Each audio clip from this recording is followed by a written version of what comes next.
Welcome to the Cultivate You Summit. Before we begin, I would like to start with a few housekeeping rules. Feel free to ask questions in the chat or comments. If there is anything that resonates you from whatever of any of our presenters shared tonight, we would love for you to use the emojis, hearts, and fires to show your appreciation. Your questions will be shared throughout tonight's presentation. Before we begin, let's put our first question in the chat. Where is everyone joining us from? Type your response in the chat now.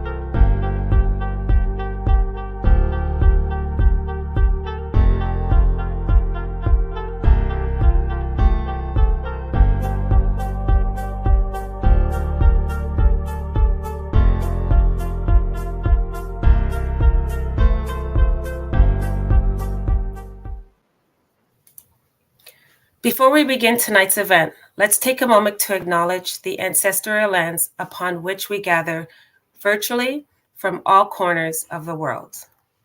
Let us pay our respects to the indigenous people of all the lands from which each of us joins from tonight. We honor their enduring connection to these territories and wisdom they have cultivated over generations. We recognize the enduring connection to all these territories and their rich culture heritage. As we convene for today's event, Cultivate Your Summit, led by 4 inspiring female voices, we honor the wisdom of those who have cared for this land for generations past, present, and future. Let us carry this awesome forward, fostering a spirit of inclusivity, respect, and gratitude for the diverse communities and ecosystems that enrich our shared world.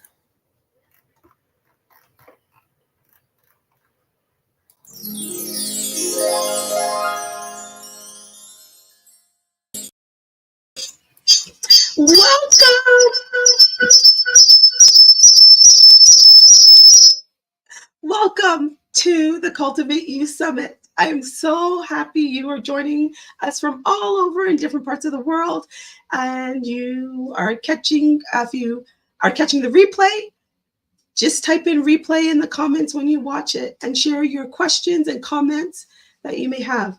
I am Hazel, founder of Big Girl Interrupted, and we are a community that helps women answer the question of what's interrupting your life. And we're all about cultivating a positive self-image. And welcome to the Cultivate You Summit. First up, my first panel speaker, I'd like her to introduce you to her, is Jamila.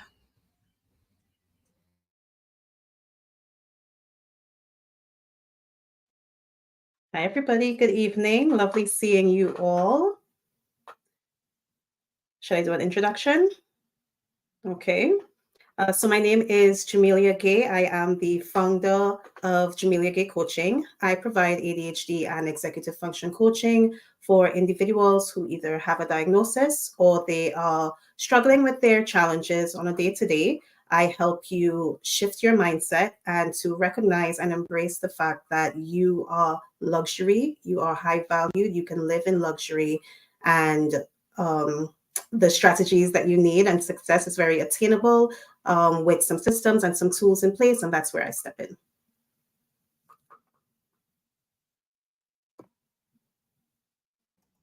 Now I'm going to ask Trisha to introduce herself.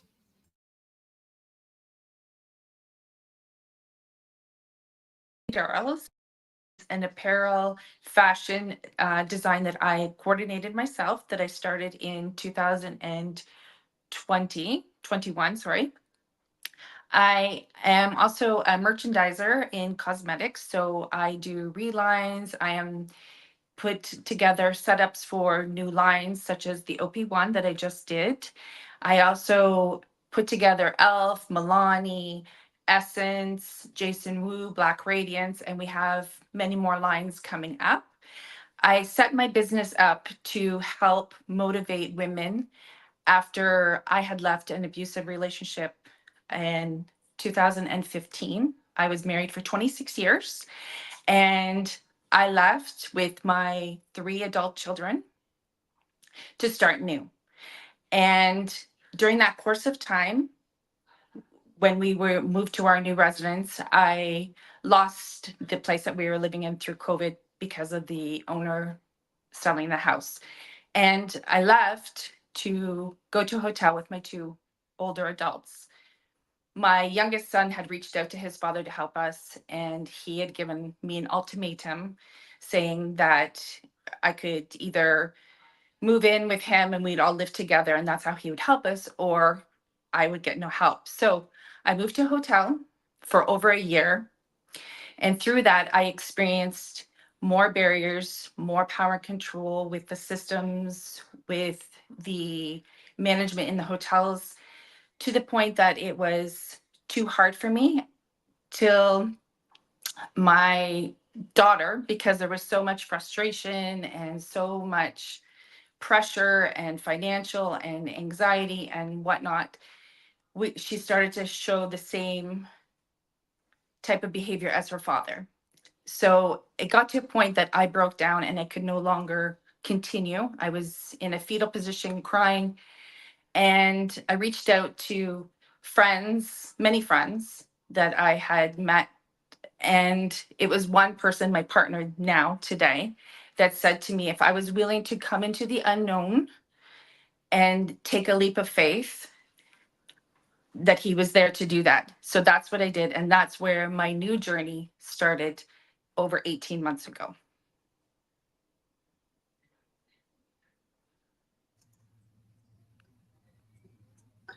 Awesome. Thank you, Trisha. And Deandra. Hello, everybody. I'm so glad to be here tonight. My name is Deandra Filicetti. I am a workshop facilitator, keynote speaker, instructor, and author in the personal and professional development space. So essentially what I do is come into your team or organization or school, and together we're going to work on how we can center yourself on the things that you are driven by, and then build up the skills that you need to achieve that life. So I'm really excited to be here tonight and talk about some of my own challenges and share some tips and tricks that helped me, and hopefully I learned something tonight too. Awesome. Thank you, ladies. I want to say a special thank you for saying yes when I asked you, and you had no idea what I was really asking, but you said yes to it. So I'm very grateful, and I feel very blessed that you said yes and that we are here today. So let's just dive right in to overcoming imposter syndrome. It's an open floor dialogue. What has been your experience with imposter syndrome and building up your self-confidence? Who would like to share first? I can go first. Awesome. Mm-hmm. So imposter syndrome for me, I really reflected on this when I was going through our summary for tonight. When I thought about who I was even 2.5 years ago, I would never go out of the house if I didn't have my makeup on. I used huge lashes. I tried to be this perfect image that I was told I had to be. And I tried to contort myself and mold into that for many, many years, because throughout my relationship, throughout my marriage, he had this certain set of standards for me. So if it was, to be a certain size, to be a certain way, to have my hair a certain color, to present myself in a certain manner. And I began to lose sight of who I was. And that hit me really hard when I was looking through our stuff. I realized that I was trying to be a superwoman, and I was hiding behind the makeup, the lashes, to push myself to get through the day and to give that facade that I was okay, when deep underneath, I really wasn't. And it wasn't until I took that leap to come into the unknown and cut myself off from everything toxic that I knew, to really understand who I am today, what I want as a woman, what I like to do, what I like to wear. And now I can go online and not have makeup on. I can go to the store and present myself without it. I can go to work if I have to. I don't have to be filtered all the time. And that's my experience with that. Thank you. Awesome. Jamila, Deandra, who wants to go next? I know we're kind of hesitant to who's going to jump right in here. I think that please share your experiences with imposter syndrome and how it shows up for you. Absolutely. So I would say that imposter syndrome shows up for me a lot in my professional life. There was a long time where I felt like, okay, so I think it shows up in two ways. So personally, just feeling like I'm not skilled enough yet, and that I need to do more. I need to learn more, take more courses in order to feel like what I'm doing is good enough. Mm-hmm. Which, I mean, in a sense, it's good because I'm constantly learning. However, you never feel like, you know what, I am worthy of this space. And then that also translates to the financial side, because then that ends up looking like you're not charging enough for your services, or you're accepting things that, are not necessarily great opportunities for you. So I found that it took a long time for me to accept that I was actually good at what I do. And it took a lot, even though people would tell me, "Oh, you're a great speaker, you have great energy," all these things. It's like I didn't fully believe that for myself. And I think it took a conscious effort to get out of that it took a conscious effort, which looked like me taking a step back and saying, okay, how do I actually start believing in myself here? Because it's all about your own limiting beliefs.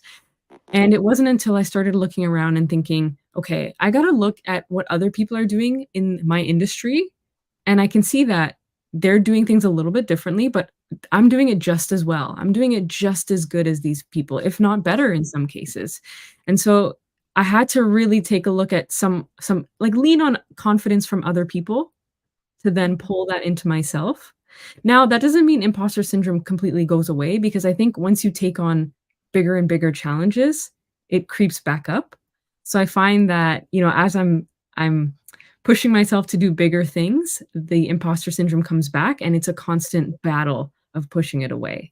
So I would certainly say in my professional life that is where imposter syndrome has been a very large battle for me. Awesome. Thank you. I'll Jamila? Yes, I'll jump in. I Okay. agreed a lot with what both Trisha and Deandra had to say. And one thing Deandra said stood out to me, and that was not really believing that what you're good at was actually something that you were good at. It was really difficult for me to take ownership of my skills and of my strengths because we've been conditioned to, really be critical, be self-critical, judge ourselves a little more harshly. We have all the love to give to other people, but it's really difficult to pour that back into yourself. And I struggled with that a lot over the years, especially from being a teen into adulthood. With regards to academics, I was always called the smart one growing up. It's a title that my grandfather gave me because I always had a very high intellect from primary school back in Trinidad. And as I transitioned into secondary school, I found that, you move from a big fish in a small pond to now you're a small fish in a big pond. And if you're not mentally prepared for that, it can really shake you. Because the way things are in the Caribbean, you set your exams and you pass for the school based on your grades. So everyone who was in my class was top of their class in primary school. And then when you add the challenges on top of that, I started feeling like I wasn't as smart as I thought I was, or as smart as everyone made me out to be, or I was focusing so much on performing just because it was expected, that I found that as I got older and progressed through secondary school, my motivation was not moving in the same direction as my grade level. And I started questioning myself a lot with regards to that. In hindsight, I know that some things were more challenging because I do have ADHD, and I did have ADHD then. So motivation was tough. Being consistent was tough, especially with added responsibilities. So I questioned that a lot. And then, moving to Canada, one thing that really, I guess, exacerbated my imposter syndrome was my accent, because I've always had a hybrid accent. I used to go to school up here for a little bit when I was younger. So I switched from Trini to Canadian, then back to Trini. And it's a lot psychologically when you're young. So, sometimes you can feel displaced. And I've often felt like I'm not Trini enough, or I don't speak Trini enough, I don't speak Canadian enough. And then over time, I found myself being almost like a verbal chameleon and like a social chameleon as well. There was a lot of masking. There was a lot of wanting to fit in, working overtime to fit in, to be accepted, to be embraced, when really and truly I was supposed to be doing that for myself instead of looking outwardly to get that acceptance. I found that, with regards to imposter syndrome, I spent a lot of time taking on other people's reality for me. So what they thought my reality was, what they thought my habits were, what they thought was the best way for me to present myself. And, moving from social group to social group and taking on so many different realities for me, eventually you get lost in it, because it's about, well, who am I actually? And then that followed me into professional arena, I would say. I eventually decided to become an entrepreneur. I started my own business in 2020, and that comes with a lot of questions and a lot of doubt because you have to wear so many hats and you have so many responsibilities and you have to show up. And then you're going to add the algorithm on top of that. And there's so many people telling you what you should do, what is the professional thing to do, what is the most efficient thing. And again, I found that I was trying so hard to show up for the algorithm and to show up for my clients even, and I got lost in, well, no, it's about time that you start showing up for yourself. And when I started doing that and when my mindset shifted, things fell into place because I was no longer trying, I was just being me. Yeah.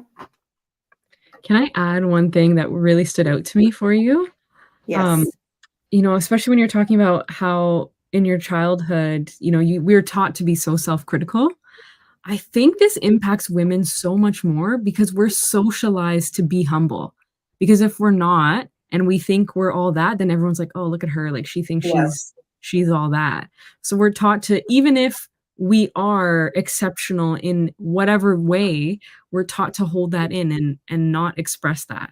And then Agreed. turning that internally, it's kinda like, "Oh, okay, like let me just suppress this part of me and be humble over here."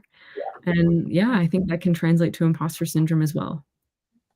But you know what really, I agree with that. And I've seen that truth throughout my journey.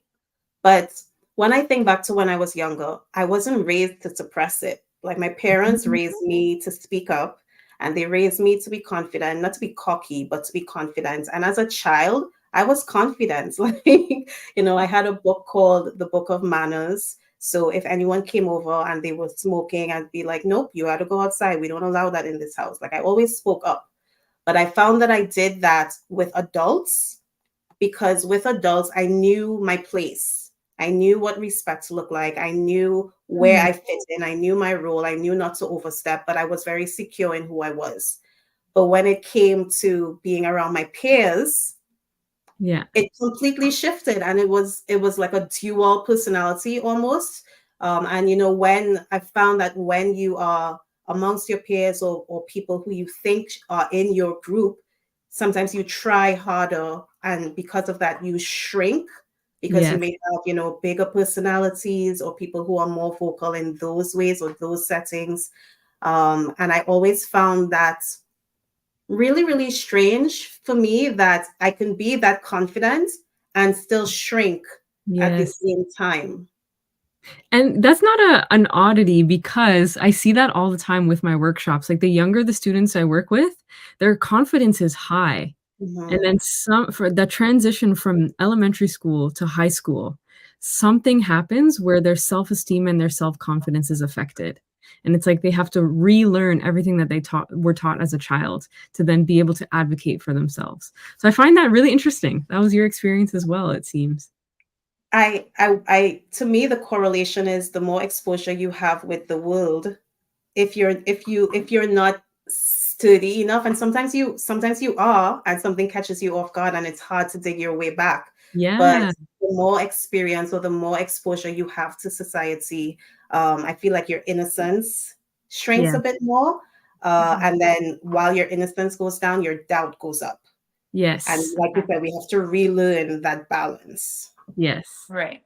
I also found recently that I really wanted to believe in the good in people. So I really thought that everyone's words were what they were. And especially through social media, when you're presenting yourself a certain way, and people that I really, really respected and thought were in my corner kind of all crumbled in front of me, and that was really hard for me to see over probably the last 6 months. More so, I saw it more visually. People that I really thought I connected with, that connection really wasn't true, and what they were presenting was imposter syndrome. And Mhm. it's really masked within social media, and you can get caught up in that and you can beat yourself up. I felt Like, why didn't I see this? Why did this person pull this over me? Why did I believe so much in words, not in their actions? So I've really learned to look at when people are saying things and when they're actually doing things. Yeah. And that's been a big learning curve for me. And they say actions speak louder than words. Yes. Yeah. Yes, and they do. So you have to observe, spend some time observing and watching before you like go in and engage. Definitely. Yeah. I was just So gonna add go ahead. patterns, because Yes. sometimes we do get caught up in the actions, and then things like love bombing happen, or like people do things just to set a certain precedent or a certain image, but it's the patterns. People's patterns always come through. Yeah. Absolutely. Well, if I can add on to that, sorry, Hazel, I know you were gonna jump ahead. No, keep going. This is what I want. Keep going. I agree with both of you. To play devil's advocate a little bit, and I'm speaking from experience, I've also found that sometimes we place expectations on people with how we expect them to connect with us. And how we connect is not necessarily how someone else is going to connect. Just like, we have different love languages, for example. And this is not to cast blame or anything like that, or to victimize, but there are sometimes when people really are just not what they presented themselves as. But sometimes people are who they are, but because of what we're looking for and how we're looking for it and how we connect with them, we hope for and expect that they're going to show that connection, and love and care and listening in the exact same way. And then when they don't, we're disappointed, because we saw them through our lens and not through the lens of who this person actually is.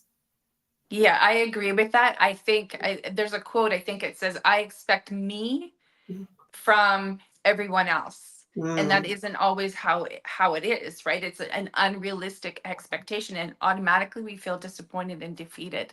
Yeah. Agreed. I think even in family relationships, I feel like I'm straying a little bit from imposter syndrome here, but No, that's good. It's good. It's okay. you hit it right on the nose, because I find that even with my own experience and some of the students that I work with, the differences in love languages cause so much strain over time.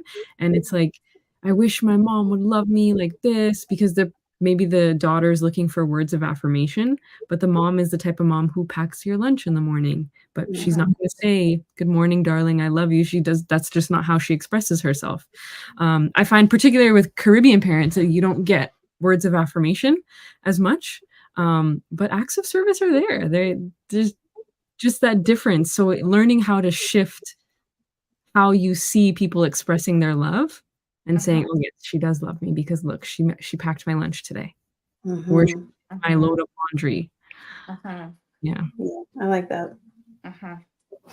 So with that being said, what are some of the strategies for all the things that we talked about? What are some of the strategies for you, how you cope so that, so what are the strategies you use to cope and maneuver through imposter syndrome and all the different areas it shows up and how it chooses to blossom? Ooh, this is a good one. I think for me, journaling, meditating, and stepping back from social media. I took probably a good 6 months off of social media and really took a look at what it was doing in my life and how much energy I was putting into pleasing and doing this.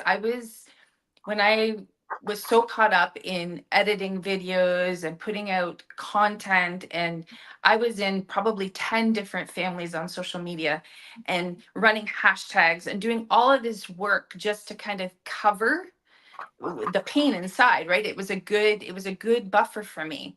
And when I stripped that all away, it gave me time to reflect as to why I was doing that. And I journaled, I meditated, I started going to the gym. I started putting me first and realizing that all of that extra that I was doing, what was it doing? It wasn't bettering me in any way. It wasn't making me grow spiritually, or wasn't making me become a better person. It was just there. So when I took time to reflect and did my own things for me and carved time into my soul, then I was able to say, okay, this is what I was doing. That was what I was doing. And when you do that, it gets a little bit less the imposter syndrome, because then you're realizing, okay, I'm doing this for me. This is for me. It's not for somebody else. And I'm not trying to gain the approval from the outer world, like you were saying. Yeah. I think for me, I first have to understand why I'm experiencing that feeling of imposter syndrome. Sometimes you have to look back before you move forward, or you have to look back to help you to move forward. And it's not to dwell on past mistakes, or, have that woe is me moment, but it's to really reflect and understand what's fueling this feeling. So, I found that sometimes imposter syndrome may have been driven by fear of failure. So if I try this thing that I've never done before, in this space that I've never been in before, at this table that I don't know if I'm welcome at, then what if I fail? And I had to counter and ask myself, well, what if you don't? Chances are you're not going to fail. And even if it doesn't work out the way you wanted it to, it's a learning opportunity. So you either smash it or you learn from it and then you go again. Another thing that I do is I try not to compare myself to other people. My chapter 1 is not Deandra's chapter 10, for example, or Trisha's chapter 20, or Hazel's chapter 25. Everybody has been and is writing their own book. They're in their own chapter. They're in their own season. They have their own strategies and skills and tweaks, quirks. So I had to stop comparing myself, especially when it comes to social media, because there are a lot of people around the world that you can compare yourself to. And again, you can get lost in it. So I've learned to stop comparing myself. And sometimes that means not using social media and taking a break, so that I'm not tempted to, see what other people are doing, and, oh, why didn't I think of that? And all the things. And I've also learned to battle imposter syndrome by doing and using what works for me. So for example, when you are on a platform like this, where you are on a panel or you're speaking, you're expected to present yourself a certain way. And there are certain unspoken rules that present as professional. And I've always fought so hard to, memorize everything like a script. I have ADHD. Chances are that's not going to work for me too well, right? At least not all the time. And I had to own that, and I make my notes. Because, for example, Trisha was saying something and I really wanted to reply, but I have to work really hard not to interrupt her. But I know that chances are by the time she's done, what I wanted to say is out the door, 100% out the door. Hazel knows. So I do what works for me so that I can show up as my best self. And if that means making notes, then you guys are going to see me making notes. You have my full attention. But for me to show up the way I need to for you and for my clients and for my loved ones, and most importantly for myself, I have to do and use what works for me. Incredible. For me, you guys hit a lot of the points that I also resonate with. But I do find that my social environment plays an enormous role in imposter syndrome. So there was a period of time where I was going through a breakup, and realizing what I had become through the relationship, learning that I had shrunk myself, learning that little things that people had said to me and he had said to me, how they affected me and how far I had drifted from who I could be. And I was not as outgoing and I was not as confident as I could be. And so as my environment shifted and certain toxic things or things that were not contributing to my confidence, as I removed those things and started replacing them with people and places that contributed to my confidence, that were more encouraging, that gave me the ability to have more grace with myself, even if I made a mistake, I started to feel differently about myself. And I didn't feel as afraid anymore. I didn't feel as afraid of judgment because not only was I a little bit more confident in myself, I also had a support system and an environment that wasn't gonna judge me. Yeah. And And so it, because of that. Oh, sorry, go ahead, no, Trish. you go ahead. Finish. Sorry. Finish. So that is, I find, making sure that I'm conscious of who is coming into my environment is huge to continuously battle imposter syndrome. Mhm. What I was going to say is that resonates so much with me. The environment that we're in dictates a lot of how we grow.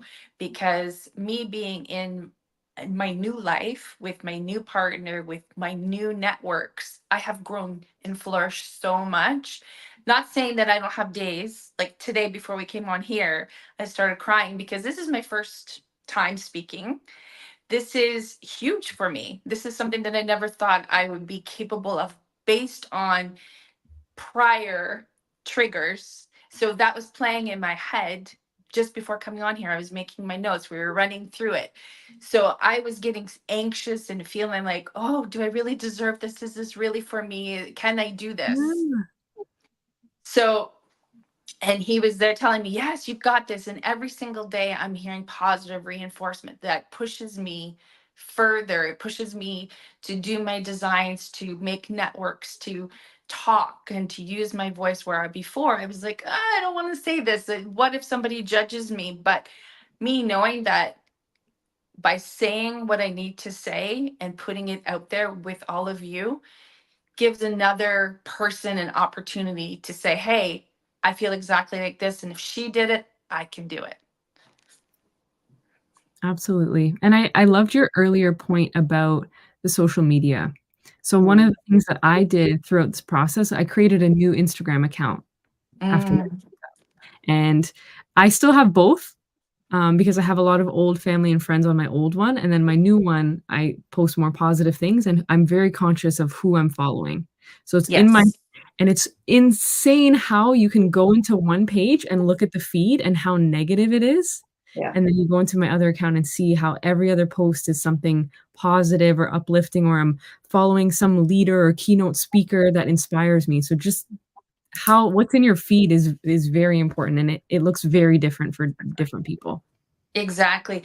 And that, with that being said, when 18 months ago, when I relocated to Toronto, my for example, my TikTok account was probably at like 16K, right? Wow. When when I took a break, when I started reducing my tasks on social media, when I wasn't as involved in like sharing and doing all the things and support that I was doing, slowly that declined. And little by little, my followers dropped off. And my account was private for my own personal security reasons. And it slowly, people started fading away. The same people were no longer coming to my page.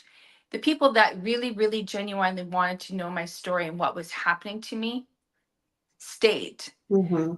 But it definitely showed me that those 2, 3, whatever thousand people were just there just because it wasn't a true, honest follow. And you're right. You have to really filter out who you allow into your circle.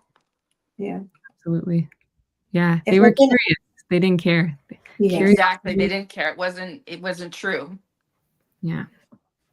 If I can add, with regards to growing beyond imposter syndrome as well, there's a quote that I've used many times, and I think I will always continue to. It's by the late Audre Lorde. If I didn't define myself for myself, I would be crunched into other people's fantasies for me and eaten alive. And Mm. it's really, really taught me the importance of the I am, of very boldly defining, embracing, stating, understanding who you are. Because when you're good with who you are, you're going to show up as yourself. It doesn't matter who else is there. It doesn't matter what the setting is. I found that when I really, really recognized and accepted how dope I was, I started showing up unapologetically. I was actually going to wear a t-shirt that said unapologetically dope. But instead, I just decided to be unapologetically dope. Um, you have to show up as yourself, right? Because everyone else is either doing that or they're making you think that they're doing that, even if they're dealing with their own imposter syndrome, like Trisha mentioned earlier. But you have to define yourself because everyone else is really, really eager to do it for you, whether it's coming from a malicious place or a place of love, or a place of protection. You know, for example, my mom always wants to protect me. That's her role, that's her job. So there are some things where she would do like a really, really good risk assessment, but there could be times where that risk assessment could talk me out of something that I knew was aligned because I had that conversation with God, and I know when it was time for me to take that step or take that leap. But because the people who love you may want to protect you or make sure you have a plan B or make sure that you're okay, it can keep you back. And they're defining you and defining what that next step should look like for you with a safety cushion, I would say. Yeah. When you know, no, I got this. I feel it. I know it. I've planned for it. I've assessed as well. And it's time for me to do that. And it's okay if no one else understands that. And sometimes that other definition for what your reality is could come from a really, really, really caring, loving place, but it's still not your reality. So you have to own that and just show up as yourself. You got to repeat that quote one more time. Sure. So if I didn't define myself for myself, I would be crunched into other people's fantasies for me and eaten alive. That's by Audre Lorde. Beautiful. Yes, we love it all. Thank you so much, ladies. This is your moderator, Cheryl from Your Creative Admin. I just wanted to take the moment to just share some of the responses that we're getting in the chat. We have people joining us from YouTube, Facebook, and Instagram, and some of the questions and the responses you can't see. So I'm here to help you see them all and hear them all. Our first question was, how does an imposter syndrome show up for you? And some of the responses we received was procrastination, trying to put others before myself, being compared to other family members, and feeling like I didn't measure up or am good enough. That one's really big. Another question that we had, our second question was, what are some of the coping strategies you use to combat imposter syndrome? And some responses we received was, as an actor, I can see people trying to up themselves to seem better or more than they actually are. So this person watches actions and memorizes mannerisms rather than solely relying on words. So that's big. That's big, especially in a competitive world of being an actor. Another response we received was, for me, I limit my interactions with others who are always comparing me to others, creating a physical boundary, and they find out affirmations really help them. Another response says, and then they're just like having really good banter chats back and forth in the chat. So that's great. Just remember, we are live on YouTube, Facebook, and Instagram. Please feel free to leave your response to the questions that we post along the screen, and we will read them out throughout the conversation.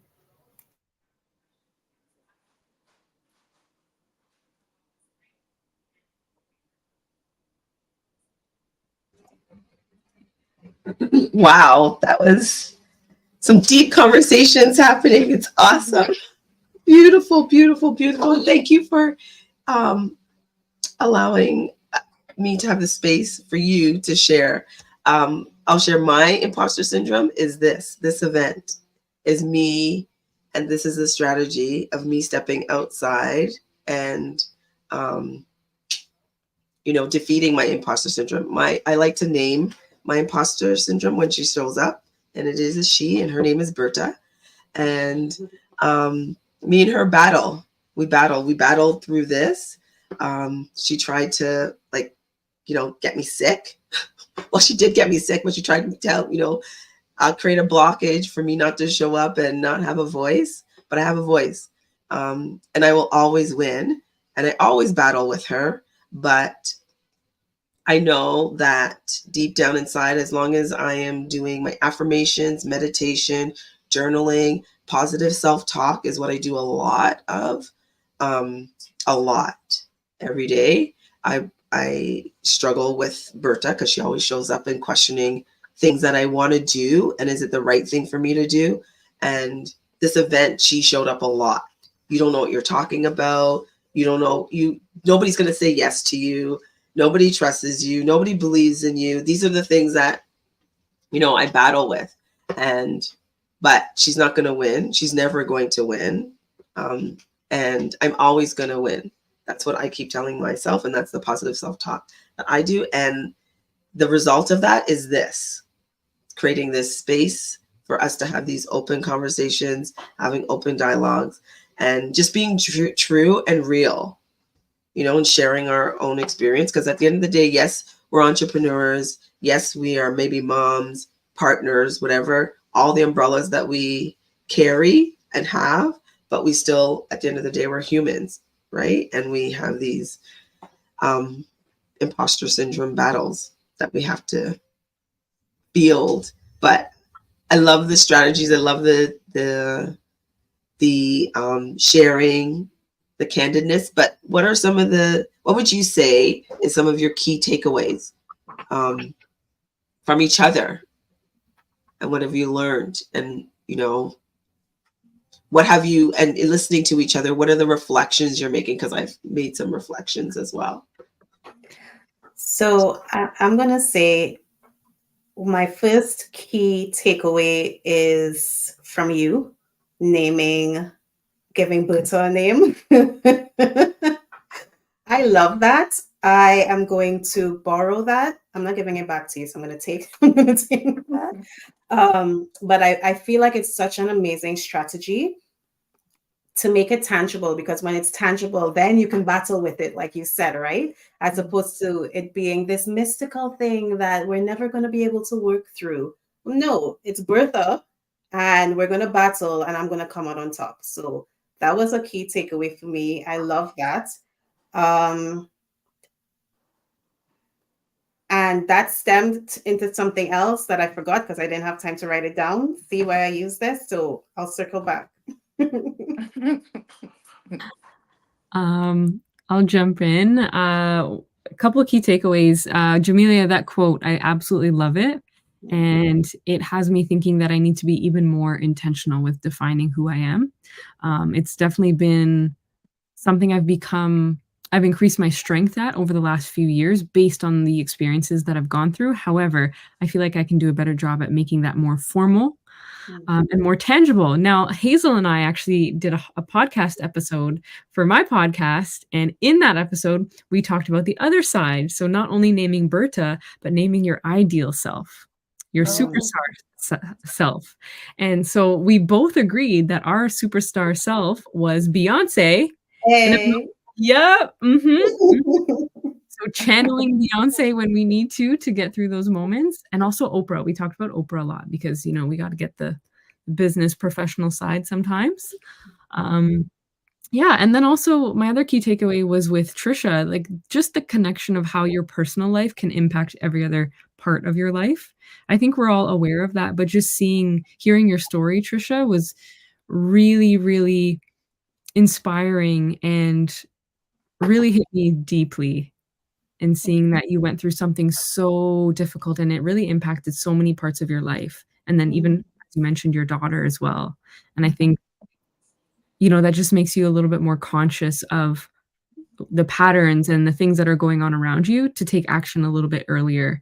That's kind of what went through my head. I'm like, sometimes we see little patterns or little actions and we're kind of like, oh, that's okay. We'll let it go. And then usually that comes back to haunt us. So I feel like I could take action a little bit earlier on things. I think my takeaway from this is I look at Hazel and I think, wow, Mhm. she's a strong, brave woman. And to hear her feel the same fears that I feel made me feel like, oh, we're all in the same boat. We're just trying to get our voices out there and we're trying to do the best we can. And we're all learning from each other. And that's huge. And I think it's so true what you said about something trying to impede us and block us. Whenever we're trying to make a big change, I always feel like that's when there's a huge interruption, there's a blockage. Somebody gets sick, you get stuck in traffic, your internet goes down, whatever it may be. And it's a sign, it's somebody saying you're not going to do this, but our voices are being heard tonight. And that's huge for me. There's also a question in the chat, Hazel. I don't know if you saw it, but someone mentioned, how do you all find inner strength when faced with personal demons? And I think this is a good segue right here. I guess I can jump right in. Good job. um, Gosh, that's a good question because I think we all have things that come up. So I certainly do. And when those things do come up, I let myself feel it. And there was a moment I had a sort of a breakdown when I was at an event when I was faced with my ex, who I did not expect to show up, and I wasn't ready to handle the situation. But someone took me aside and said, "Just because you're feeling all of this doesn't mean you're not healing." Mm. And I thought, "You're right. It's okay to feel how I feel." And so I let myself feel how I feel, and if, something comes up during the day and I'm really upset about it, maybe I need to, just be angry for a little bit, maybe I need to cry for a little bit, whatever it is, I let myself feel it, but I don't let myself stay in it. And that's the biggest thing. Yeah. I'm very conscious of, okay, I've been feeling like this for maybe it's a day that I really let myself be sad, but that means tomorrow I can't feel like this. I need to take some action and do something and just get myself out of this. Mhm. Thank you for sharing that. I- I found that a lot of us, myself, past me included, have this belief that healing is linear, and it's absolutely not. There are days where, like you said, you're going to be in your feelings, but you're still on the path to healing. Sometimes you get a scab and it starts healing, and then if you pick at it, it looks like it's coming undone. It starts hurting a little more. You have to go through that pain. Sometimes it gets itchy, but that's when you know that it's healing and it's coming together. But it could be a painful process, but that's a part of your healing journey as well. And it's really important to me to embrace that. And I'm going to ask you if you can repeat the question that was in the chat again, please, and thank you. It was, how do you find inner strength when faced with personal demons? Hmm.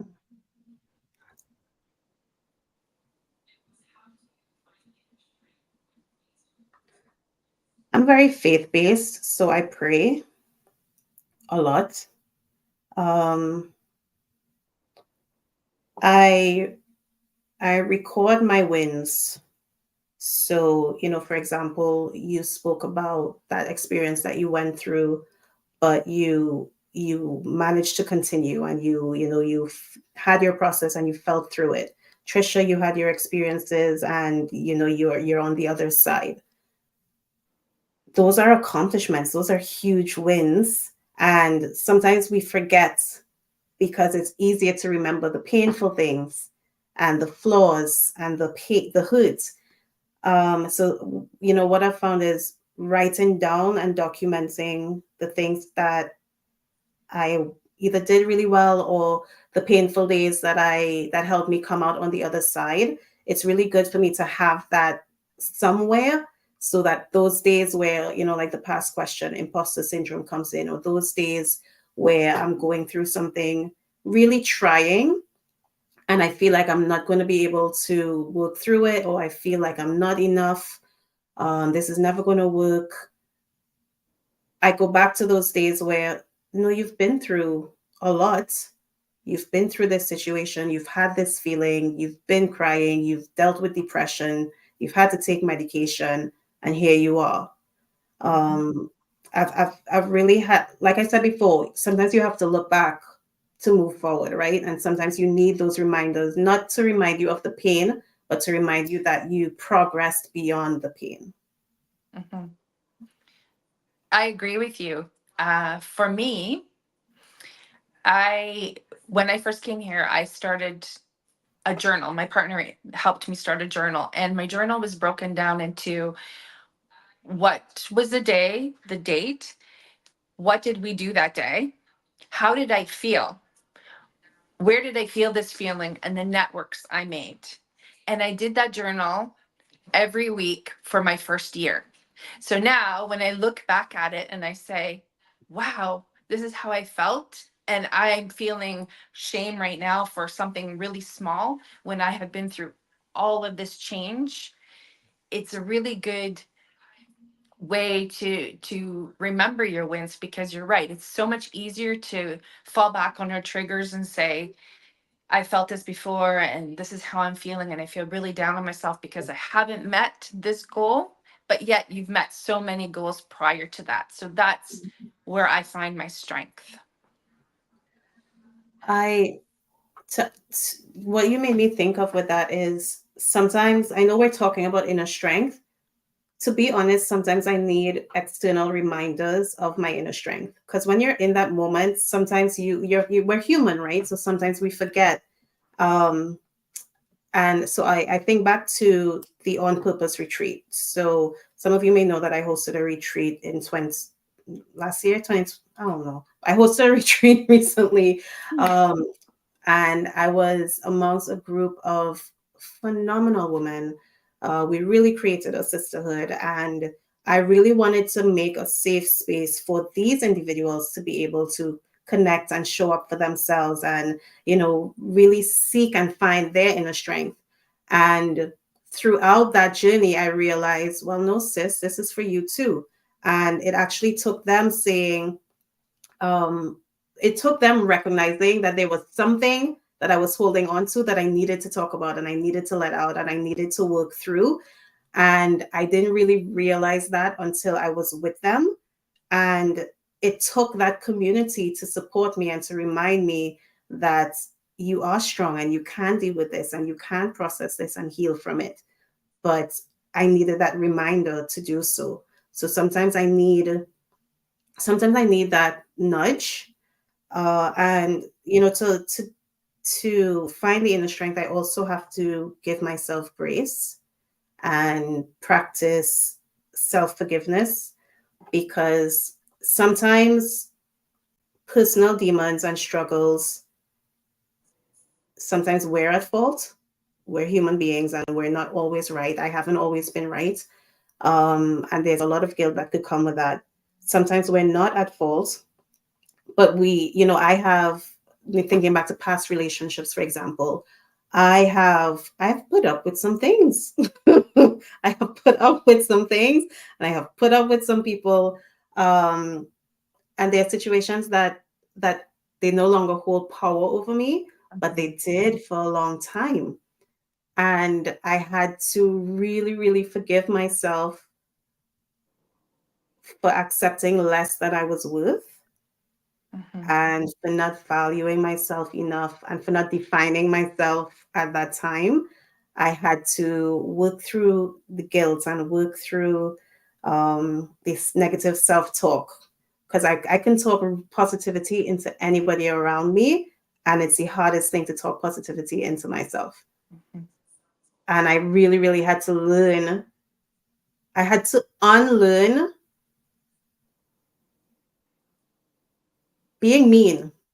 It sounds like a simple word, mean, but I had to unlearn being mean to myself and relearn how to give myself grace, and give myself the space to grow, to give myself the space to reflect and accept that, yeah, you could have dealt with this better, or you could have treated this person better, or you could have treated yourself better. And through that process of giving myself grace and forgiving myself, and understanding myself, it really helped me to work through some of those personal demons. Can I just say, as I'm listening to everyone, there was 2 words that really stood out to me in everyone's battle against inner demons, and it was healing and the word continue. Continue healing. And however that looks for you, that is the only way that you're going to battle these personal demons. And I notice also through the work that I do, and it's even evident here right now, is our purpose is caught up in our healing journey. And if you notice, a lot of entrepreneurs and the businesses and the side hustles they start come from a place of healing. Like Big Girl Interrupted, you went through something where your life was interrupted and now you help others, right? Trisha, same with you. You went through something that affected your self-confidence. Now you help other women with self-confidence. Jamelia, ADHD, you help other people with ADHD. Like our purpose is caught up in that healing journey. And so when we reflect on those personal demons, it's just a reflection of how am I getting through this? And how do I then use that in my mission moving forward? So there's so many great points and so many lessons I could feel from the different experiences from that. And I think there's so many ways to go about it, and just by borrowing one another's little strategies, because sometimes one strategy might work today, doesn't work tomorrow. So I really love that we all shared different ways to make it through those situations. And Deandra, to add to that, our test is a testimony for someone else who needs to grow and to be empowered and to recognize that they're not alone. Our test is definitely a testimony. You know, they say we speak from experience, and it's not just a figure of speech, it is literal. Our experience is what drives us. What are you driven by? That's literally the company that we created, right? Absolutely. Our experiences drive us to empower those around us, and it drives us to empower ourselves as well. And like you said, no matter what we do, some element of what we have gone through is in our creation and in our purpose.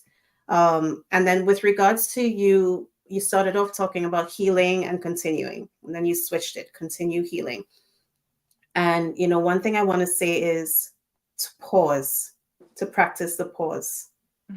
Because a lot of times we go through these things and we just want to stop. We want to give up. We want to quit because we feel like we're not enough. We feel like we can't continue. We feel like we can't go on. It's never going to work. No one's ever going to love us. All the things that we tell ourselves.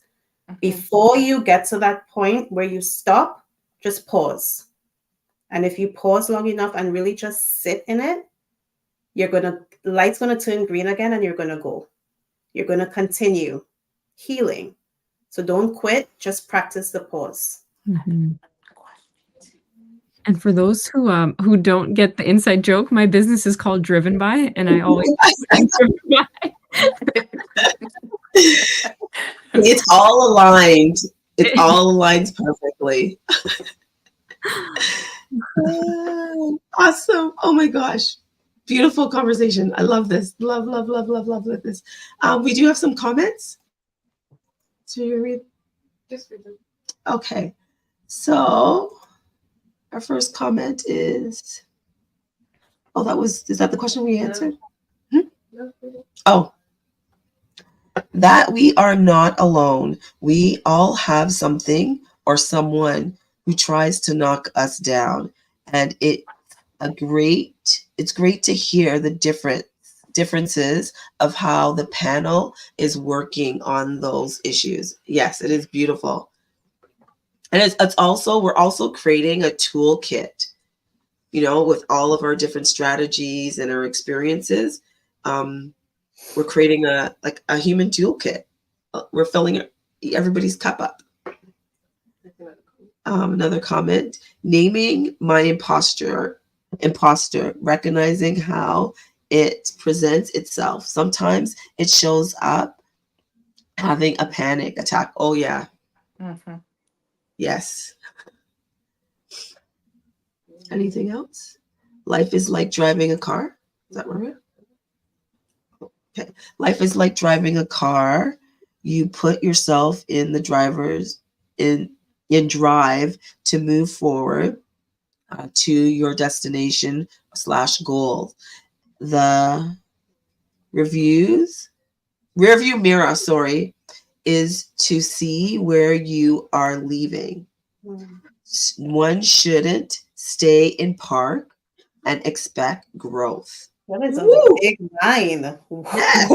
And that's coming from my partner. And that's something that he reminds me of continually, because sometimes I will feel something that I felt before. So, say I get stuck in an anxiety attack or panic attack, and I'm feeling that same feeling that I felt before I even came here, because it's a similar situation, it's a similar feeling. And he'll stop me and he'll say to me, but look at your surroundings. Are you still in London?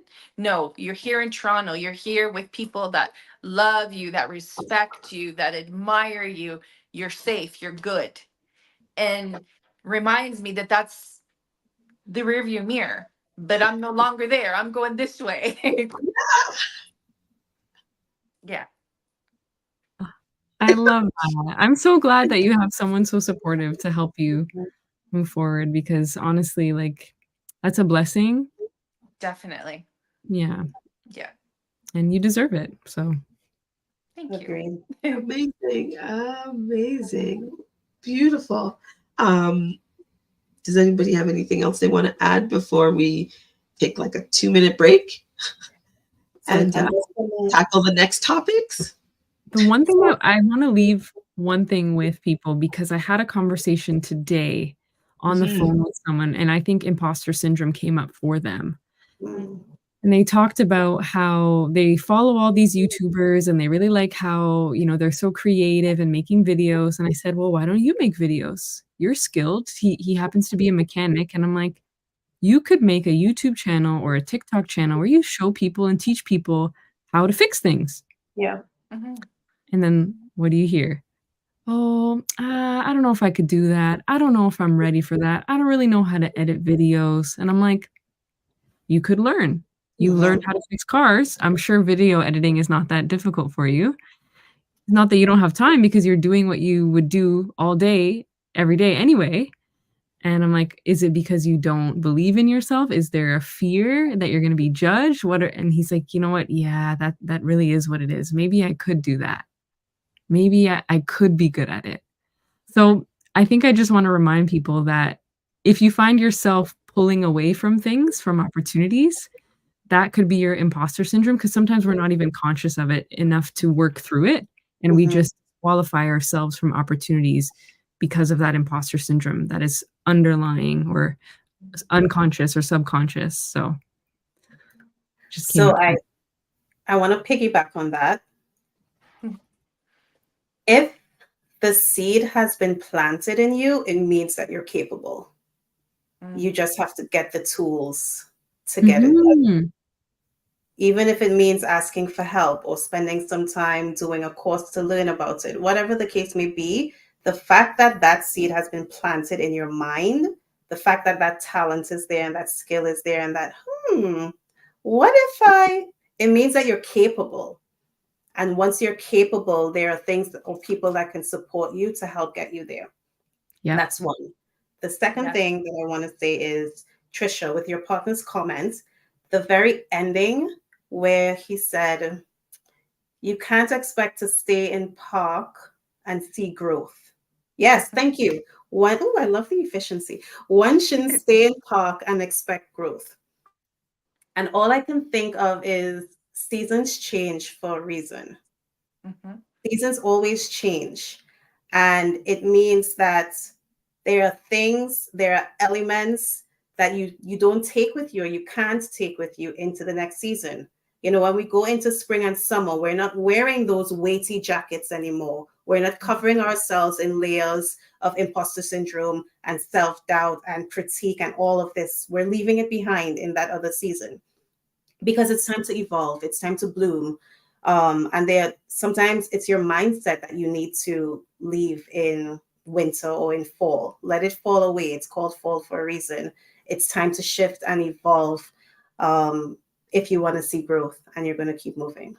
Exactly. Just to add before we go to break, that shift prior to me leaving London, my whole family was stuck in this cycle of surviving. That's what we were doing. We were just doing the bare minimum. My kids, my adult kids were just surviving. My one needed to get out and get a job, but he was so depressed and so pushed down that he couldn't do it. But by me making that jump, pushed my family to do things that they were uncomfortable to do and made them become better humans, more independent, going after their goals. And even though they felt that I left them or abandoned them, I abandoned the situation, the pain, to teach them that there's way more to life than just surviving. And then I think that that comes right back to the environment, because if you surround yourself with people who inspire you, you tend to do a little bit more. There's that quote where it's, "You are the average of the 5 people that you surround yourself with." As much as, the extent of that, whether it's true or not, is up for debate, what really matters is if you're surrounded by people you're watching them do things and take risks and take on challenges, you are more likely to do the same. And just as you said, Trisha, it's evident. So I think managing who is in that social environment for you is so key. Absolutely. I'm full. I'm full. And we're nowhere near done. Chris says, absolutely. Be like the seasons. Make change all throughout your year and accept the little victories. Well said. Well said. Beautiful. Somebody's laughing. So before we go off to a quick break, we will be doing our Amazon giveaway for those people who registered for this event. So I'm going to share the screen while our panelists take a quick washing break and wet their palettes. And then we're going to come back and then we're going to dive into managing burnout, finding balance, self-care, and personal growth.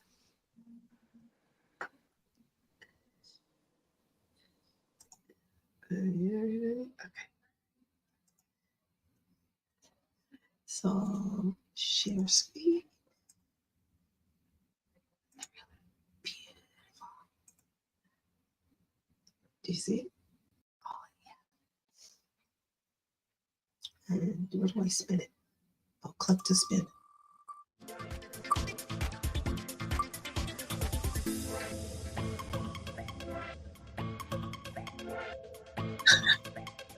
Gifty.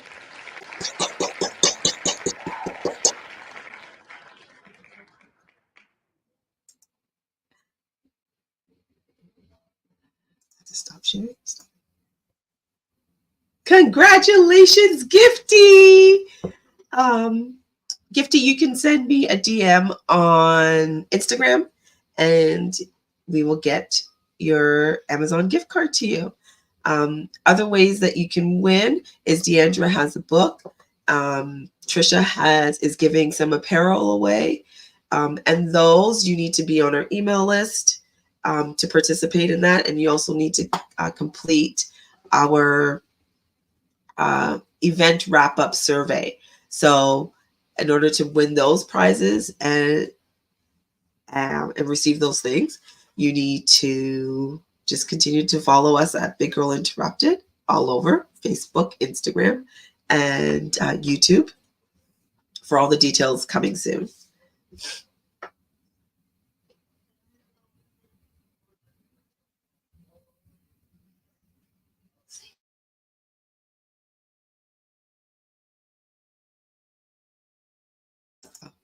We're going to take a 2-minute break. Thank you.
Welcome back. We're back. Yay. So in this part segment of the show, the Cultivate You Summit, we are going to talk about managing burnout, finding balance. What is balance? What does that actually look like, mean? How do we actually do that? And then personal growth and self-care. because, you know, I'm a self-care queen. I love self-care, all things self-care.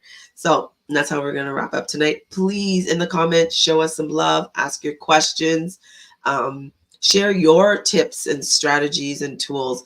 Let's make tonight all about filling each other's cup so that by the time at 9 o'clock tonight, we all are going to bed with a full Stanley Cup. There's my Stanley Cup plug. Okay. So managing burnout. What does that look like for you? How do you do that? How do you, like, what does that actually look like? And what does burnout mean to you?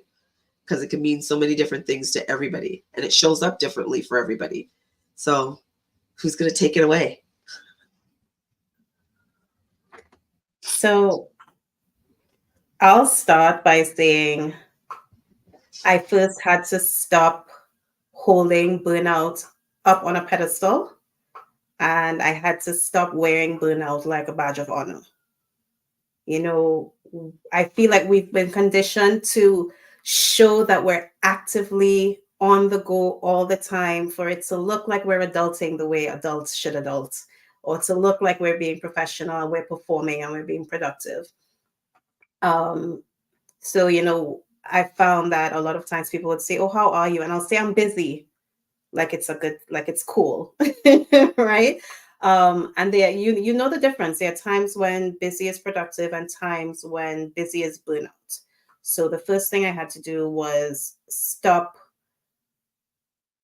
embracing burnout like my friend, like my homie, because it wasn't. Um, and I also had to set and maintain boundaries. And, you know, I've been in conversations where we talk about how to set boundaries or how to create boundaries, but we rarely continue to discuss how do you keep those boundaries going. And it's been a process for me. I have gotten in my own way many times by being a yes person. Yes, I can do that. Yes, I can go there. Yes, I can talk right now. When I'm depleted, there would have been times where I would be dealing with something emotionally. I would be in bed crying, snot faced, and then one of my friends would say, "Can you talk?" Okay, let me just wipe this up real quick. Yeah, I can talk because I want to be there for you. Because to me, that's what friendship looked like. It means that I'm there to support you in your time of need, and I'm going to put my time of need second. And I had to really pivot and be, I don't even think it's being selfish. I just had to be self, period. I'm just going to stop after self because I thought it was being selfish by wanting to put myself first and taking time to myself when people needed me. But I kept pouring and pouring and pouring and giving and working and not taking time off and working into the night, especially when I started my business. And I just kept feeling drained and drained. So I had to stop being a yes person. And to do that, I had to first decide and define what my core values were. Because I found that when I knew my core values deep, like bone deep, it made it easier for me to say no because I saw what was or what was not aligned with where my values were. And one of my values is taking time for myself, self-care. And sometimes self-care is not, you know, getting pampered or anything like that. It just means I am staying in my bed all day and I'm going to say no. I also had to be okay not adulting the way my parents think I should adult, and being okay resting on my own schedule.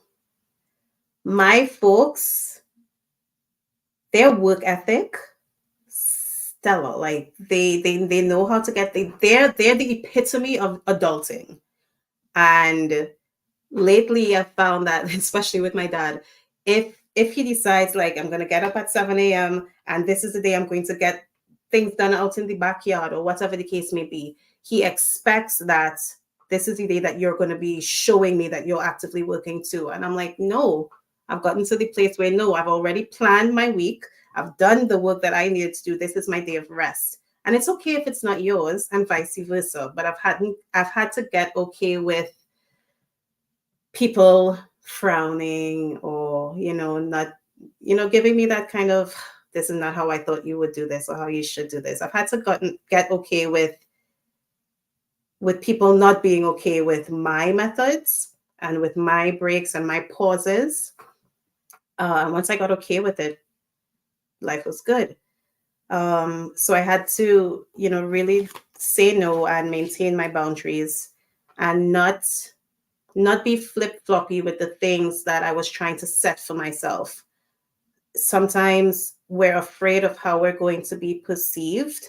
And because of that, I would set a boundary and then come back on it, because, the reaction that I got was one of dismissal, or one of, I don't understand you, you're being melodramatic, or whatever. And because of that, I would do a quick pivot and then go back to what I was doing before, to burn myself out, and not really taking the time that I needed to practice self-care and to really reflect and to get some rest and to deal with whatever feeling I was currently dealing with. So I had to learn to say no, and to clearly articulate my boundaries, so that I can then maintain and follow through with them and help others understand it, so that they either respected it or they didn't. And if they didn't, then I know we're probably in a different place, or we're no longer aligned.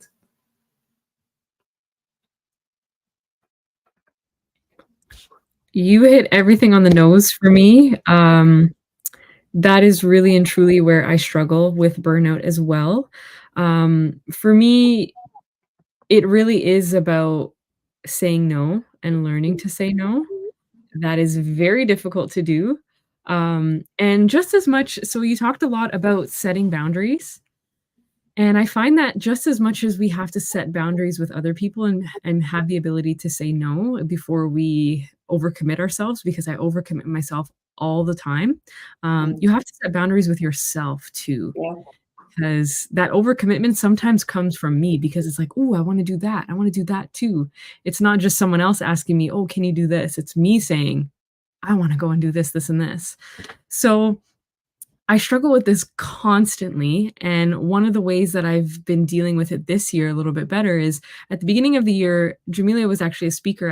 I hosted an event called the 2024 Success Strategy event, and creating a strategic plan for yourself has helped me immensely.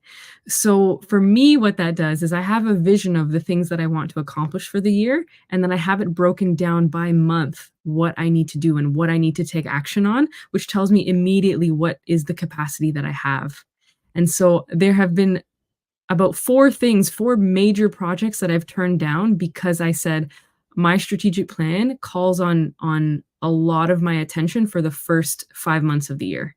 And I said, I can support you later on. However, if this project requires a lot of my attention in the first 5 months, I won't be able to do it. So that has helped me immensely with saying no, because I struggle with saying no all the time. And Jamelia, me too, with the pivoting, when you see the look of disappointment. I cannot, that look breaks my heart a lot of the time. And if it means I'm going to work extra hours in the evening or on the weekend to help somebody out, I've found myself doing that a lot of the time. So it's definitely a constant struggle. I'm not saying I have it completely figured out, because I don't. For myself, it's a daily battle. I am like double book queen. That's what my sister's like, yes. I have a bad habit. I am learning, and I even made myself a t-shirt that says no is a complete sentence.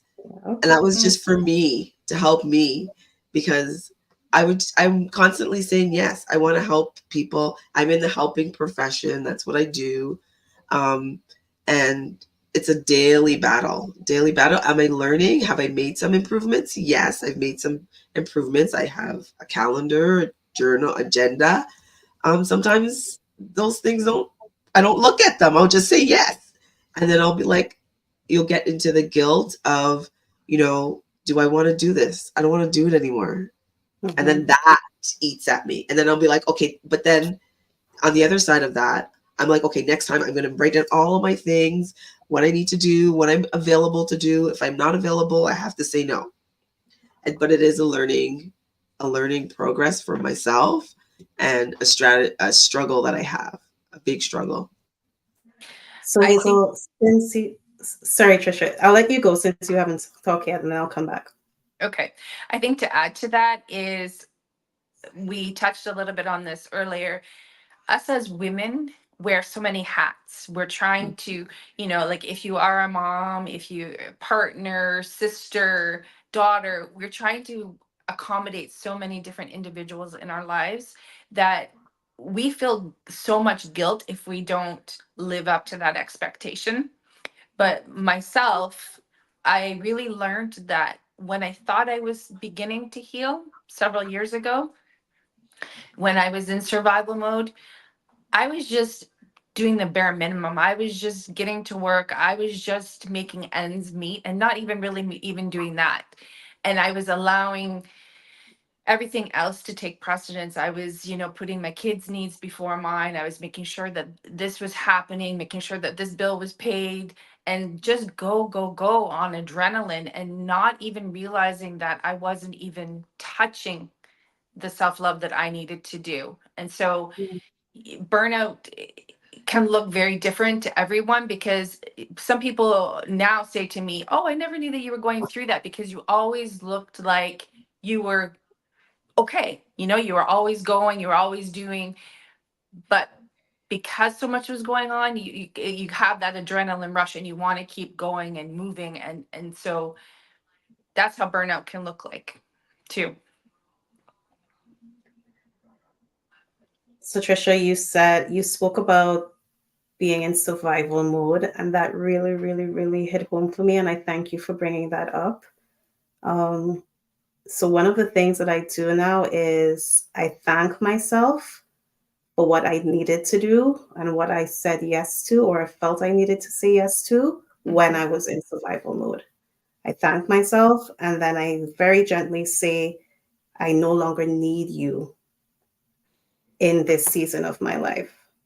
You helped me in a time where I needed that. I felt like I needed to say yes to those things. I felt like I had to show up or adapt in that way because I was in survival mode, but now I'm in thriving mode, and I don't need that to get me through or to carry me anymore. And it's another part of taking grace, like we spoke about earlier. Um, Another thing is I assess what's fueling my yes.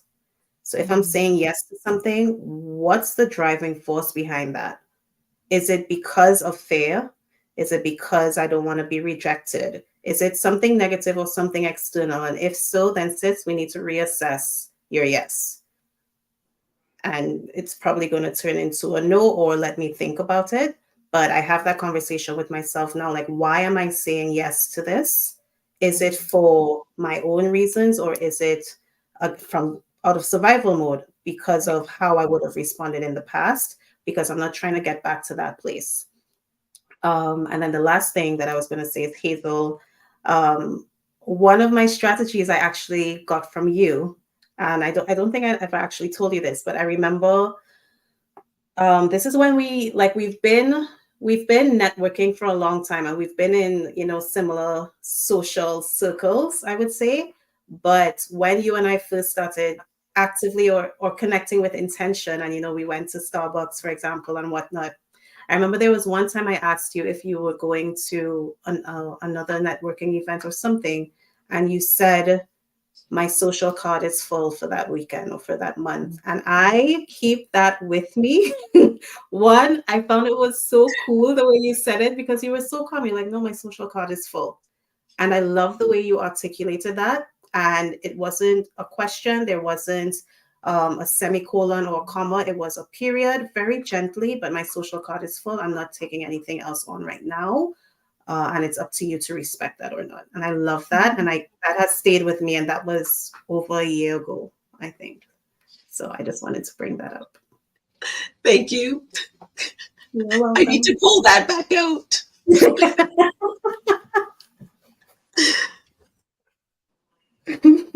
We have some comments. Oh, I have something to say after the comments. Okay. Does anybody want to take on the comments? I don't want to have to read them all. Who wants to read them? I'll read it for you. I know your voice is Okay. fitting. So learn to say no, so I'm not overwhelmed, but I'm still figuring it out. I make sure that all chores and errands are done by Friday. That way on Saturday and Sunday, I do nothing. Love it. Saturday, I don't drive, respond to emails, I sleep in, and I do something fun for myself and my partner. I love that. Also, I don't push myself to do more than I am willing to or what I am capable of doing. Yes. Mm, I love that. that's a very powerful message. Mhm. And so true, because like I was saying to you, I would just push and push and push and go and go and go and go. And when I came here, learning to sit and not feel guilty and shame and just rest and reflect and heal, and knowing that that's okay, and give myself that forgiveness, like, is really powerful. So having that day or 2 days of not being social, or being social if we want to, but being able to put that boundary and say, this is for me, this is my time. And throughout the week, I'm doing what I need to do. And now I'm just shutting down, and we're just not peopling today. Oh, Something that also, plus I don't, I don't people on weekends. I do enough of that during the week. Yep. So something that I also, I've tried to practice for myself, and I actually tell this to my clients, is to refill your battery before it gets to E.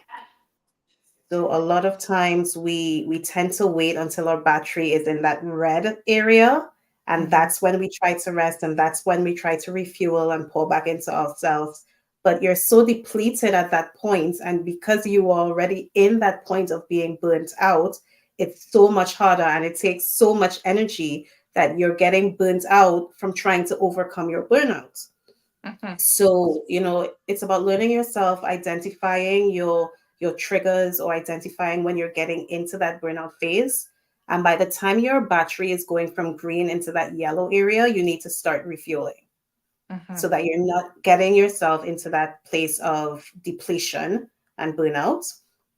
And then a quote that I made for myself is, just because you have the capability doesn't mean you have the capacity. Mhm. Very good. Just because you can do it doesn't mean you should or have to or need to. And it's okay to say no. So capacity does not always equal capability. I mhm. love that you said that, because the next thing I was gonna say was related to ways that you can increase your capacity, because I find with burnout, we talk so much about it because we have so many new challenges that come our way, right? Like every time maybe it's a new job or a new relationship or just different tasks that are coming up, we have all of these challenges that are coming our way, or coming onto our plate. And so I found that although, burnout is such a hot topic, so maybe the conversation should be shifted to how we can increase our capacity.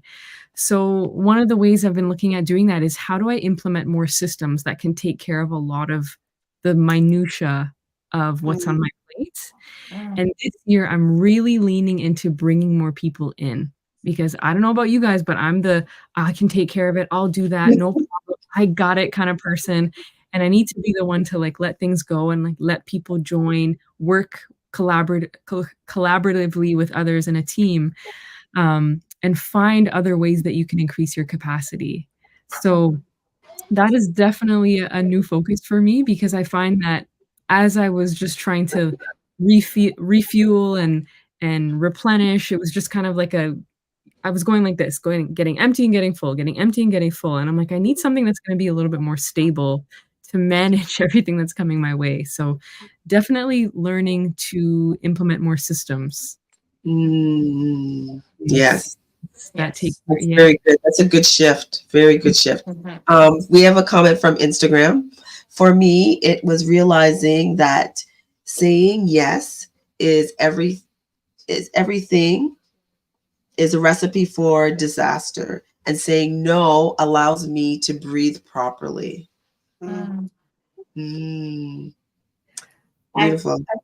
I find that to work through burnout, it really does take a mindset shift. And one of the things that I feel like we need to shift out of is this understanding that rest means you're doing nothing. Yes. And we say it all the time really casually. What did you do today? Oh, nothing. I just stayed in bed. That's not doing nothing. It means that you gave 100 to yourself. True. It means that you poured into Yeah. yourself. And we really need to release the guilt of Yeah. rest and relaxation and pouring into ourselves. So, for me, it's about reframing the words that I say to myself, reframing my habits, and reframing my mindset. So, rest doesn't mean I'm doing nothing. It simply means that I am giving 100 to myself and myself only today. And that's something to be proud of. Mhm. I Mhm. think to add to that is I really needed to tap into listening to my own feelings, my gut response. I was so in denial of what my gut was feeling and listening to all these other voices. No, this person says this, or no, I shouldn't be this, or no, I shouldn't do that. But now, if I really sit in tune with what my gut is saying, yes, I want to do the summit with Hazel. Yes, I'm scared, but I'm going to jump in and do it because it's new and I'm going to evolve from it. I think that's what we have to really listen to Yay, and we did respect. it. Yeah. And here we are. Yeah. So that leads to, what are you doing? Like, what does self care look like for you? Like tangible self care that we could actually, we're filling up my Stanley cup, guys, with self care. So what are we putting in this cup? Sleep. Sleep. Exercise, meditation, affirmations. For me, I get really, really creative. So I'll whip out 5 designs and just put all my energy into that. And that fills my cup because I know that I'm pouring back out and I'm doing something that's going to benefit a greater good. Amazing. Yeah. I also doing things that I love. So you ever notice for me, it's dancing. When the music's playing and I'm dancing, like I get so excited and so much energy, and that feeling of just that energy that's coming to you. I think everyone has something like that. I don't know what it is for everyone here. I think Jamelia is dancing too, but anyways, um, doing more of that, because the thing is, when we get to the point where we're approaching burnout, we're likely to be too busy for those things. Mhm. Right. They might seem like the first things that we need to cross off the checklist, but they are the things that will help you be a little bit more effective at the rest of the stuff. Mhm. And DeAndre, you said it right. You said your personal strategies or your personal, basically the things that you make time for in your personal life, they fuel the professional side of things. You have to pour into yourself first to be able to show up in other places, Yeah. or with other interests, etc. Mhm. Absolutely. I am with you on the dancing. Music is life. Music is life. And I truly believe that my life is supposed to be a musical. And, sometimes I wake up and I realize that no, there is no flash mob around me. And it upsets me deeply because I don't get it. Like, why it Me hasn't happened too. yet? Me too. One day. One day, for sure. I'm Yes. manifesting it. Or we can just organize. Oh, maybe I We should We just could digress. organize organize a one. flash mob. Exactly. um, but yeah, anything that involves music, singing, and dancing, Mm. it breathes life into me. Yes. I sing all the time.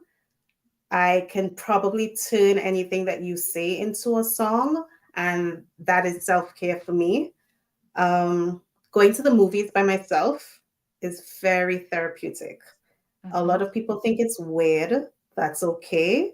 I enjoy it, and it's so empowering and therapeutic that it's something I try to do on a regular basis. Obviously, with keeping finances in mind. And then for self care, I schedule my meals. I schedule my water. Um, I schedule dancing because I know that chances are I'm not going to remember to take the time for it. I can get really, really lost in hyper focus mode, and it would be 9 p.m. and then I would be wondering, why do I feel weak? So I actually schedule those things in so that I'm taking care of myself, and I rest without apologizing for it. Mm, nice. For myself, what do I do? I actually like bothering my niece. She thinks I'm a pain in the butt, but it's actually self care for me because I get to bother her. Um, and then I enjoy being silly. To be very truthful, that's my self care. Being silly, um, and it just helps me loosen up and not be so serious about life. Smile, laugh, tease people, tease my students. That's me. That's my self care. That's what fills my cup up. That makes me happy. And then also going for a walk. I like walking along the boardwalk and being by water. Yeah. Yeah, nature is very healing. I love being by the beach, walking along Mhm. trails. Yeah, definitely. Yeah. Oh yeah. And Jamelia, I agree with you too with the singing. Now I'm not a good singer, but that is not me. That's you're singing for yourself. Exactly. Yes. But you know what I was gonna say? Karaoke, if someone asks, I will do it. I will do it. And everyone's gonna hear it, and I don't care. Oh gosh. There's a soca karaoke coming up that I have already bought my ticket for. So Ooh. It's a what karaoke? A soca soca, karaoke? You didn't share that with Oh. me. Ooh. I Where is will that? by the time we are done with this call. I will share it with Maybe you. There you go. Okay, so the comments. Who wants to take them on? Does anybody want to I go can for read. it? Okay. Recognizing when you need help and asking or accepting help. This is huge. Not trying to do it alone and feeling if I accept help, I'm not good enough or capable.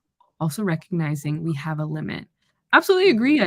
We are a species of socialization and community. So I think it's normal and natural to lean on the community. Takes a village, right? Yeah. Um, Eating healthy, social media, warm showers. Yeah, there's nothing like a warm shower. I know cold showers are really popular now, but there's nothing like a warm shower before bed, you know? bubble bath. Yeah.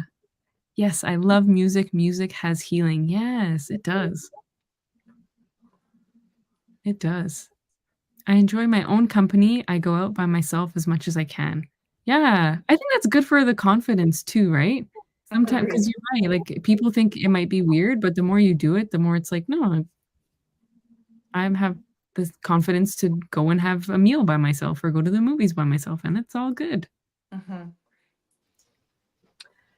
I love this comment because I worked with a client last year, a coaching client, and one of her things that she was struggling with was, how does she communicate? She was wanting to go out there and date, and how would she communicate her needs and her wants to a potential partner? But she didn't know anything about herself. I said, you need to start dating yourself. Right. Planning a Mhm. date, Yeah. text or send yourself, do you want to go to the movies? Like, how do you want that person to act? How do you want that person to ask you out? You need to know, and you need to practice that for yourself so that you can communicate that to somebody else and say, actually, I enjoy going to the movies. I enjoy bowling. I enjoy, whatever it is, but you need to dating yourself. I love it. Love, love, love, Mhm. love. You Mhm. need to That do it. was Yeah, that was the advice. So when I was really in the depths of my struggle and healing journey after my breakup, that was some of the advice that was given to me, and at the time I was kinda like, But once you actually do it, it really makes a difference. Well, it's funny that you say that because right after we separated, I went out with one of my friends and we were going out just to do some errands. And she said, "Oh, let's stop and get something to eat." And I said to her, she said to me, "What do you like?" There was a whole bunch of different places around us, right? She says, "Where do you want to stop?" And I looked at her and I was like, "It doesn't matter, whatever," right? And she looks and she takes my hands and she's like, "Honey, it does matter. What you want does matter." And it was a pivoting moment for me because I realized that I was just going with like, okay, we're going to have tacos or we're going to go do this. And it didn't really matter what I wanted to eat. So from that moment forward, I started remembering, okay, do I even like this food that I'm eating in front of me? Or am I just being pleasing to everybody else around me? And that was huge. It's a simple thing now when I think about it. But then when I had that epiphany, I was like, how long have I been doing this? It doesn't matter. Whoa. And that's actually a normal behavior for a lot of us because it's just an easy way to respond, right? Right. You don't have to make the decision. Somebody else will make it for you. Exactly. But that's like giving your power. Mm-hmm. Yeah. Yeah. I've also seen that in myself in professional settings or even in networking when it comes to, making connections or scheduling a meet. I've found, and I very recently noticed that I was doing this, that I would always push for the other person to decide. And I told myself it was because I was giving them the honor of choosing. So, what day is good for you? What time is good for you? Where would you like to go? And it's like, where do you want to go? And I would know places that I want to. I would know the times that work for me. And I found that I spent so much time and energy in wanting to make sure that that individual, whoever it was, knew that I saw them as a person of value and their time was valuable. But it's like, Jamelia, your time is valuable too. So I had to work on being more assertive in my presentation and conversations because I knew exactly what worked for me, but I wasn't articulating it because I was always giving someone else the opportunity to articulate what worked for them first. And then I would up on board. And sometimes I still do because, a give and take, but I don't let that be my full narrative anymore. And it was a shocking realization because after a while, I'm like, I felt myself doing it and I'm typing the messages and I'm like, Jamelia, why don't you just say, I'm available such and such dates, please, or let's both give 2 or 3 times that we're available or something, like be more assertive in that because my time matters as well and is of value also. Absolutely. Awesome. Well, ladies, can you believe it? We're almost to our time, but I'd love for you to share the whole event. What is one key takeaway? One thing you're taking away from this event today? Just one? Yeah.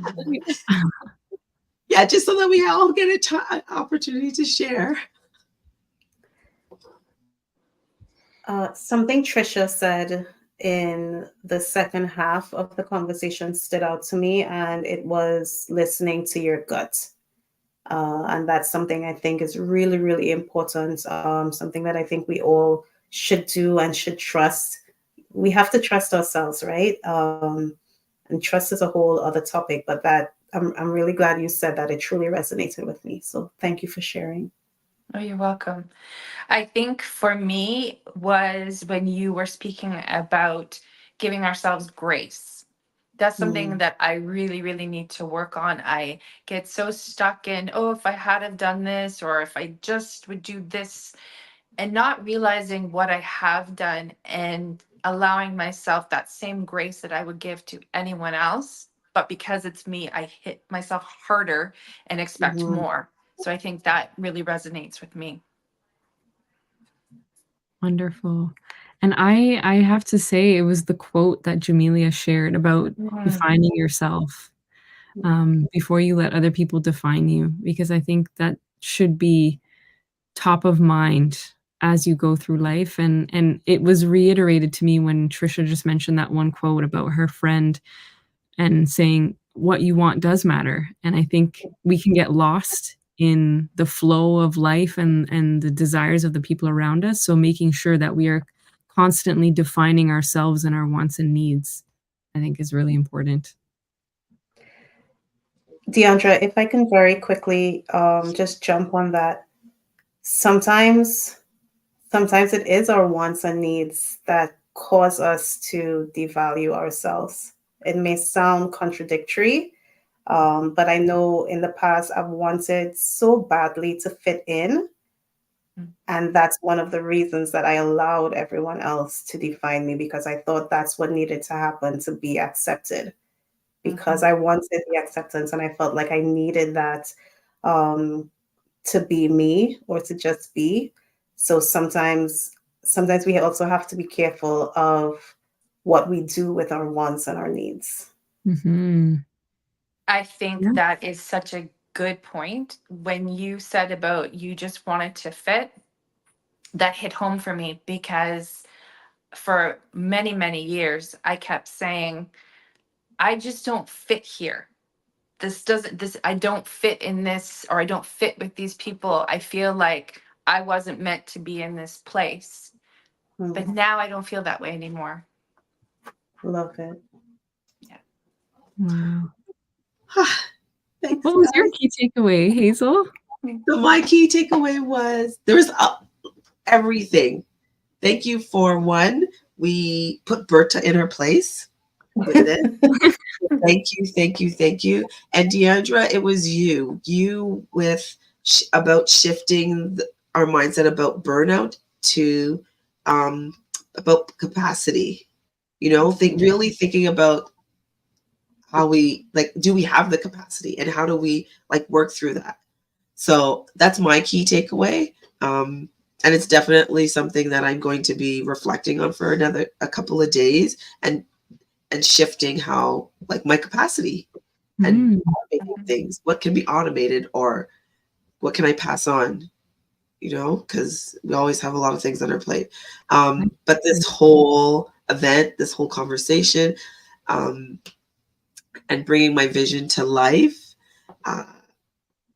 was an amazing experience, amazing conversation. I hope everybody has some, I hope everybody's cup is full, because my cup is full. I want to say thank you so much, Hazel. You've done a fabulous job at organizing this and creating a safe space for all of us to share some of the things in our lives that were a little bit more vulnerable. And, you know, I felt completely safe here and learned a lot. So that was because of you. Thank you. Yes, I thank second you. that. You made it very easy for us to communicate, and everything just went really nicely, and definitely a safe space to communicate. Thank you. I agree. And I feel like that started even before the summit began. You know, from the minute you issued your invitation, you are a safe space. Period. That's the end of the sentence. You are a safe space. Thank you. Thank you for trusting me. You're welcome.